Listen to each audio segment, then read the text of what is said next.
السلام عليكم ورحمة الله وبركاته، مساكم الله بالخير جميعا. الله يوفقنا وإياكم.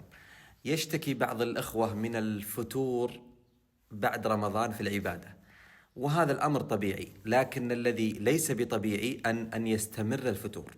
يعني نقول أن الفتور بعد رمضان بيومين ثلاثة هذا أمر طبيعي، لكن إذا استمر الفتور أسبوع أو أكثر فهذا الأمر ليس بطبيعي، وينبغي للمسلم أن يرجع للعبادة ويرجع للاجتهاد بأسرع وقت ممكن. وأنا سأدلكم على كلمة تعيدكم إلى هذا النشاط بإذن الله جل وعلا، وهي كلمة لا حول ولا قوة إلا بالله. هذه الكلمة العظيمة التي فيها تبرؤ من حول العبد وقوته، والتجاء إلى حول الله وقوته، وفيها استعانة بالمعين سبحانه وتعالى. ولهذا ابن القيم يقول لهذه الكلمة تأثير عجيب في معاناة الأشغال الصعبة وفي تحمل المشاق. ويقول بعض أهل العلم ما فتحت مغاليق الأمور بمثل هذه الكلمة، كلمة لا حول ولا قوة إلا بالله. لا حول يعني لا تحول من حال إلى حال إلا بالله سبحانه وتعالى.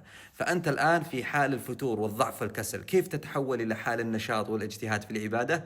بهذه الكلمة، وأنت ترددها من قلب حاضر يفهم معناها ويعرف مدلولاتها، فتقول لا حول ولا قوة إلا بالله، لا حول ولا قوة إلا بالله، وتكررها وأنت تستعين، تطلب المدد والعون من الله سبحانه وتعالى، سيعينك الله جل وعلا. الأمر الثاني، إذا أردت النشاط في العبادة والرجوع إلى الاجتهاد في العبادة، عليك بذكر الله سبحانه وتعالى، لأن الذكر يا إخوة يغذي القلب، فإذا تغذى القلب وامتلأ بالإيمان نشطت الجوارح كلها على طاعة الله سبحانه وتعالى. فحرك لسانك دائما دائما. ولهذا النبي ماذا يقول عليه الصلاة والسلام؟